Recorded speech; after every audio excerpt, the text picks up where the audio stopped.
ជាមួយទឹកចិត្តមេត្តាករុណាចំពោះប្រជាក្រីក្រព្រះតេជគុណចាន់វ៉ុនចៅអធិការវត្តពោធិកណ្ដាលកំពង់បោះត្រាចាស់ឃុំវិញភូស្រុកយមរៀងខេត្តគីយ៉ាងបានម្ចាស់ការសហការម៉ត់ចត់ជាមួយគណៈកម្មាធិការរណសេមាតុភូមិវៀតណាមគ្រប់ថ្នាក់និងអង្គការមហាជនសប្បុរសជននៅក្នុងនិងក្រៅខេត្តក្នុងការងារមនុស្សធម៌សង្គមសាងសង់ស្ពានផ្លូវគមនាគមន៍ជនបទរួមចំណែកនាំមកជីវភាពសុខដុមរមនាសុភមង្គលដល់មាមីខ្មែរក្នុងភូមិភាគឃុំយិនហ្វូស្រុកជំរៀងជាឃុំមួយមានជនរួមជាតិខ្មែរច្រើនកកដោយមាន1093គ្រួសារចំពោះប្រជាសាស្ត្រ4535នាក់ស្របអត្រា57.19% ប្រជាសាស្ត្រក្នុងទូទាំងឃុំក្នុងនោះគ្រួសារក្រីក្រស្មើ3.38%គ្រួសារក្បែរក្រស្មើ10.31%ផ្លូវគមនាគមន៍ជនបទមិនទាន់ងាយស្រួលបណ្ដាលឲ្យការដឹកជញ្ជូនទំនិញនិងការធ្វើដំណើរនៅមានការលំបាកច្រើនផ្ដើមពីទឹកចិត្តមនុស្សធម៌ដោយស្ម័គ្រចិត្តរបស់ព្រះសង្ឃជាច្រើនឆ្នាំកន្លងព្រះតេជគុណយ៉ាន់វ៉ុនចៅអធិការវត្តពោធិកណ្ដាលកំពង់បោះត្រាចាស់តែងអស់ពីពោះពីចិត្តជាមួយការងារមនុស្សធម៌ក្នុងបំណងរួមចំណែកជួយឲ្យមាមីងមានជីវភាពសុខដុមរមនាល្អប្រសើរឡើងបានជំរើសជាអ្នកមានប្រជាប្រិយភាពក្នុងជនរួមជាតិព្រះតេជគុណយ៉ាន់វ៉ុនតែងលើកកម្ពស់ស្មារតីភារកិច្ចឈានមុខក្នុងចលនាមូលនិធិដើម្បីប្រជាក្រីក្រសាងសង់ផ្ទះមហាសាមគ្គីសាងសង់ស្ពានផ្លូវគមនាគមន៍ជនបទលក្ខសកម្មឃោសនាចលនាមាមីងពុទ្ធបរិស័ទនិងប្រជាពលរដ្ឋនៅភូមិភាគប្រតិបត្តិល្អនៅគោលការណ៍របស់បកគោលនយោបាយច្បាប់របស់រដ្ឋចលនាពុទ្ធបរិស័ទកសាងផែនមហាសាមគ្គីប្រជាជាតិទាំងមូលអនុវត្តល្អសកម្មភាពប្រជាជនទាំងមូលកសាងជីវភាពពុទ្ធធម៌ចលនាប្រជាជនទាំងមូលសាមគ្គីកសាងជនបទថ្មីមណ្ឌលក្រមស៊ីវិល័យចូលរួមសកម្មភាពដើម្បីផលប្រយោជន៍សង្គមមនុស្សធម៌ក្នុងតំបន់ជនរួមជាតិរួមចំណែកកែលម្អជីវភាពជូនមាមីងខ្មែរនិងផ្លាស់សម្រស់មុខមាត់ជនបទទីប្រាំគឺខំនៅប្រហែលបំណងដែលបានលើកឡើងយើងក៏មានការស្មុនដើម្បីយើងក៏មានឱកាសដើម្បីយើងបានថាបានកសាងនៅចិត្តរបស់យើងបានចាប់ជើងដូចបានកសាងទៀតហត់ណែហត់មកយើងបានទទួលថ្នាក់ងារហ្នឹងយើងបានធ្វើបានច្រើនហើយដូចនេះជាខំតាក់តែងដូចគុណនៅវត្តនេះលោកបានចលនាដឹកនាំប្រជាជនបងប្អូនស្រកជើងវត្តទាំងអស់រឿងការរស់ស៊ីពីវយពីរឿងការសន្តិសុខបានសុខសប្បាយទាំងអស់គ្នាខ្ញុំមានការងារកើតឡើងធ្វើតាមដំណងបករដ្ឋដឹកនាំកសាងតំបន់ថ្មីភូមិថ្មីឃុំថ្មីគិតតែក្នុងអន្លង់3ឆ្នាំកន្លងមកនេះព្រះតេជគុណយ៉ាន់វ៉ុនចលនាសប្បុរសជនចែកជូនអំណោយទិញធានារ៉ាប់រងសុខាភិបាលផ្ដល់ជូនគ្រួសារជួបការលំបាកផ្ដល់អាហារូបករណ៍ឧបករណ៍សិក្សាខោអាវដល់សិស្សក្រីក្រ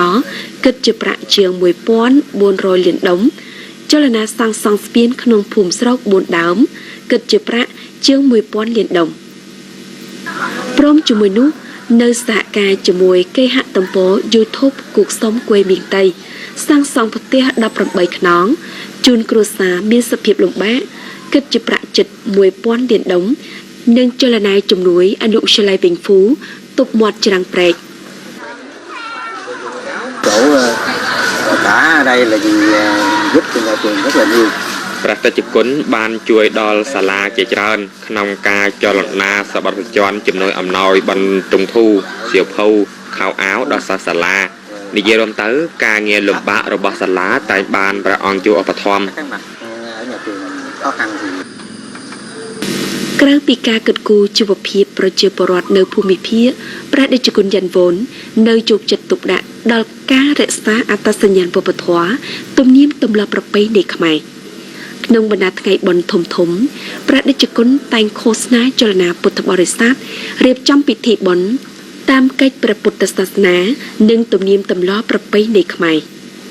ព្រមជាមួយនោះព្រះអង្គក៏បានផ្ដួចផ្ដើមបោះទូកងថ្មី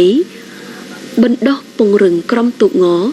វត្តពោធិកណ្ដាលកំពង់បោះត្រាចាស់តំណាងឲ្យខេត្តចូលរួមពានរង្វាន់ប្រណាំងទូកងនៅបណ្ដាខេត្តក្រុងមួយចំនួនសម្រាប់បានស្នាដៃខ្ពស់ៗជាច្រើនទៀត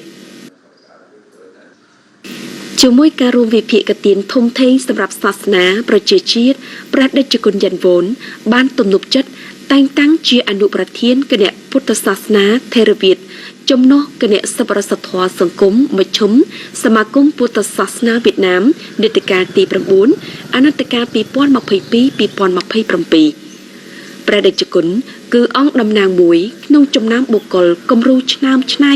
បានគ្រប់ថ្នាក់លើកសរសើរក្នុងការអនុវត្តចលនាប្រឡងប្រណាំងប្រជាចលនាប៉ិនប្រសពជាច្រើនឆ្នាំបន្តបន្ទាប់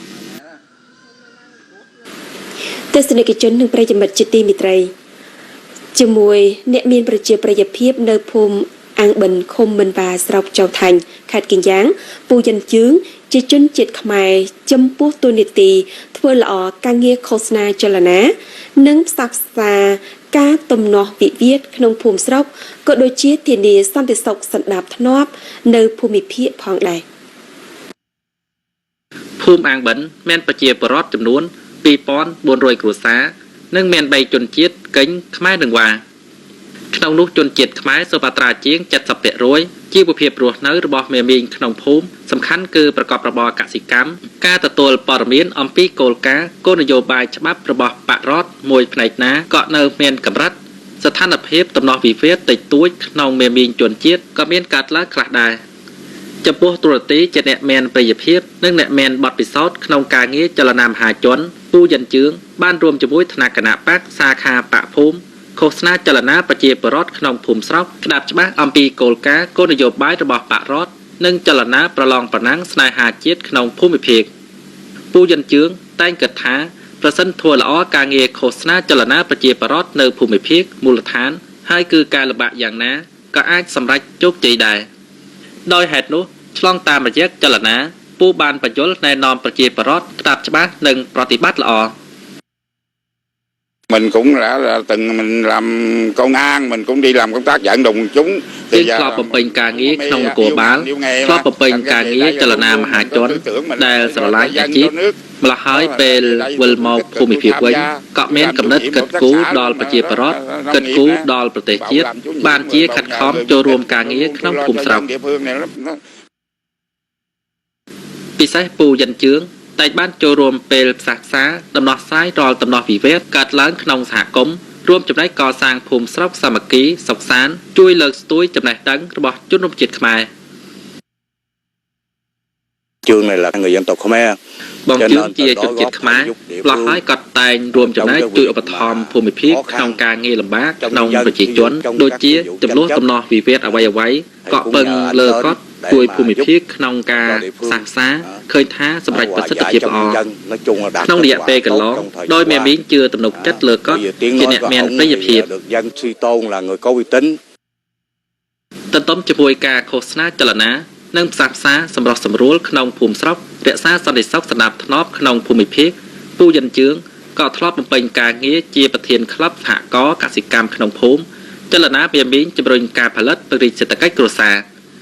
មានគ្រួសារលំបាកជាច្រើនក៏បានចលនាលើកទឹកចិត្តចែកចម្លែកបទពិសោធន៍ក្នុងការផលិតរួមចំណែកជួយឲ្យលំនឹងជីវភាពរស់នៅតចេះអនុវត្តការជាក់ស្ដែងនិងរក្សាទំនាក់ទំនងជិតស្និទ្ធរវាងសហគមន៍ប្រជុំជនក្នុងតំបន់ជនរួមជាតិជាមួយបករដ្ឋអំណាចរណសេនិងបណ្ដាអង្គការមហាជននយោបាយអ្នកមានប្រយោជន៍ភាពដោយពូយិនជឿងតែបានរដ្ឋអំណាចភូមិភាគជឿទុកចិត្តប្រគល់ភារកិច្ចដើម្បីឃោសនាចលនាតម្រង់ទិសដល់មហាជនចូលរួមអនុវត្តគោលដៅភារកិច្ចរក្សាសន្តិសុខសណ្ដាប់ធ្នាប់និងអភិវឌ្ឍសេដ្ឋកិច្ចសង្គមក្នុងភូមិភាគ công tác tuyên truyền vận động rồi công tác hòa giải អំពីការងារឃោសនាចលនាការងារសម្រុះសម្រួលនៅភូមិភាគក្នុងនោះជាគំរូមានពូយិនជឿងជាអ្នកមានប្រយោជន៍ភាពក្នុងភូមិភាគពូយិនជឿងក៏បានឲ្យដឹងបន្ថែមទៀតថាទោះបីវ័យចំណាស់ក៏ដោយពូតែងបន្តចូលរួមសកម្មភាពក្នុងភូមិស្រុកដើម្បីក្តាប់ច្បាស់ស្ថានភាពមតិសង្គមលើកទឹកចិត្តនិងជំនួយតនពេលដល់គ្រួសារកលំបាកឈានឡើងក្នុងជីវភាពរស់នៅណែនាំមិនស្ដាប់បង្កប់ពួកជនអាក្រក់ឃោសនាបញ្ឆិតបញ្ឈៀងឧបាយកលប្រែប្រួលសន្តិសុខបង្កអសន្តិសុខស្ដាប់ធ្នាប់សង្គម គ្រួសារតែងសកម្មនិងជាគំរូអនុវត្តល្អគោលការណ៍គោលនយោបាយរបស់បរិរដ្ឋខ្នះខ្នែងចូលរួមចលនាសកម្មភាពបដិវត្តន៍ខិតខំក្នុងការផ្សះផ្សាដោះស្រាយដំណោះវិវាទក្នុងភូមិស្រុកកសាងផែនមហាសាមគ្គីសហគមន៍នៅមណ្ឌលប្រជុំជននិងភូមិភាគការរួមចំណែករបស់ពូបានប៉ះរដ្ឋអំណាចភូមិភាគកត់សម្គាល់និងលើកសរសើរពូយ៉ាន់ជឿងពិតជាអ្នកមានប្រយោជន៍ភាពដោយស្មោះអស់ពីពោះពីចិត្តជាមួយបុព្វហេតុកសាងភូមិស្រុកនិងជាគំរូដកតចាស់ក្នុងសហគមន៍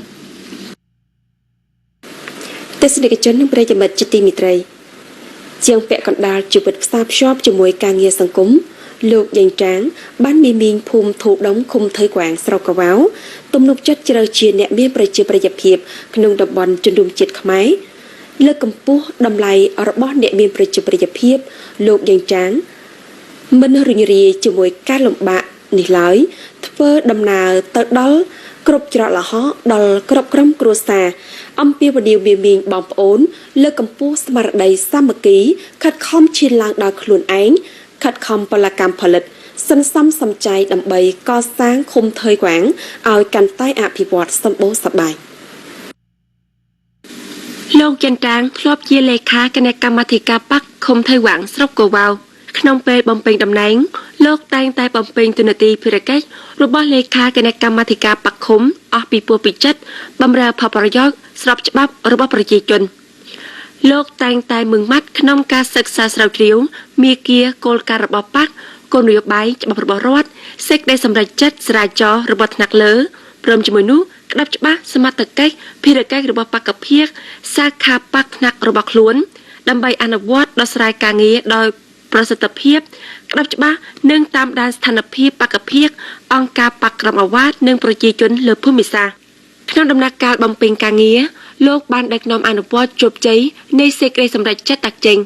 ទន្ទឹមជាមួយនោះលោកក៏ជាគំរូក្នុងអនុវត្តគោលការណ៍ប្រជាធិបតេយ្យនិងរក្សាទូនាទីជាស្នូលនៃសាមគ្គីភាពផងដែរ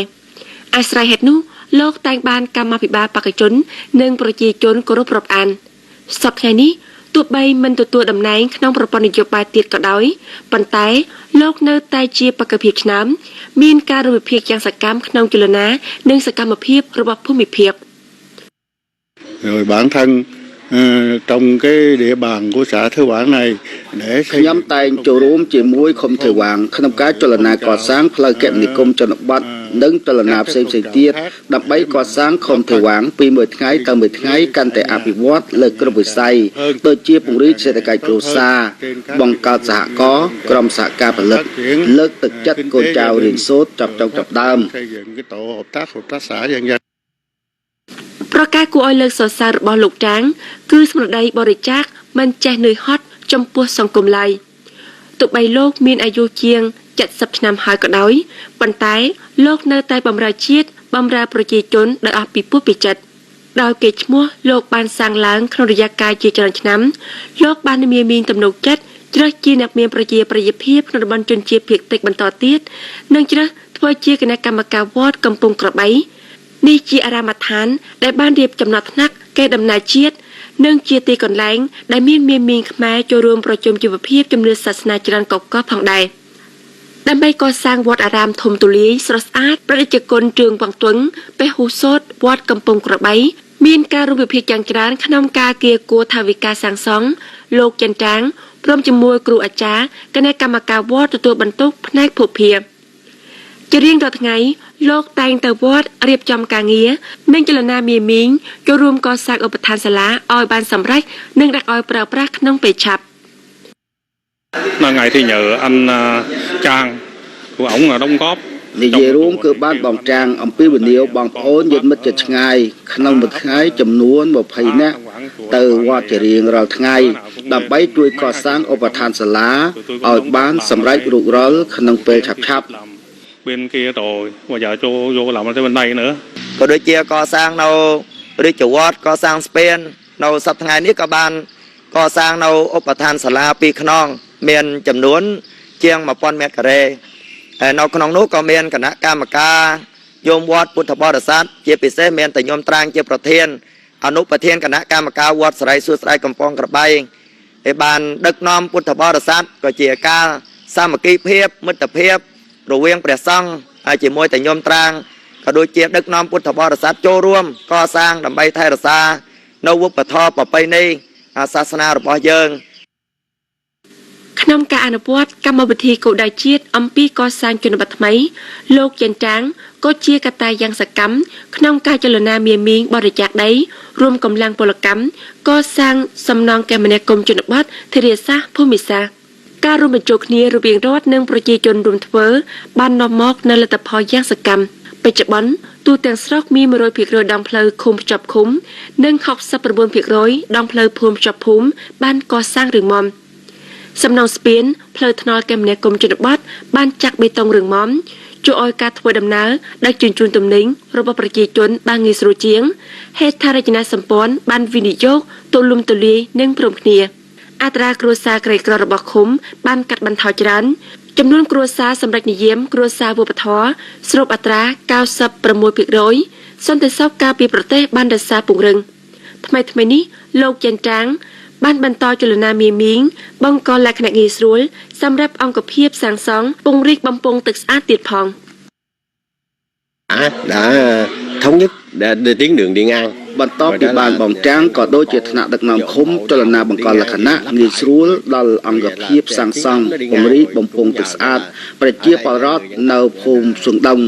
គ្រប់គ្រង 100% គ្មានឧបសគ្គអ្វីទាំងអស់ lại đến gia đình tôi vận động trong cái dịp rằm 30 thì cái lên chùa thì chú thường xuyên làm ក្នុងពិធីបុណ្យទានម្ដងពូតាំងតែងតែផ្សព្វផ្សាយដាក់តឿនពុទ្ធបរិស័ទអនុវត្តនៅលក្ខណៈវិនិច្ឆ័យកសាងជនបទថ្មីជាពិសេសគឺ 15 ចំណាយការងារធ្វើនៅតាមក្រុមគ្រួសារការចូលរួមធានារ៉ាប់រងសុខាភិបាលនិងធ្វើអនាម័យបរិស្ថាន vận động bảo hiểm y tế của người dân trên địa bàn xã ព្រលទង្វើចាស់ស្ដែងចំពោះសហគមន៍របស់លោកចិនចាងបានគ្រប់ថ្នាក់គណៈកម្មាធិការបករដ្ឋអំណាចនិងមាមីងភូមិភាគទទួលស្គាល់ក្នុងចំណោមអ្នកមានប្រជាប្រិយភាពចំនួន 280 នាក់ទៀត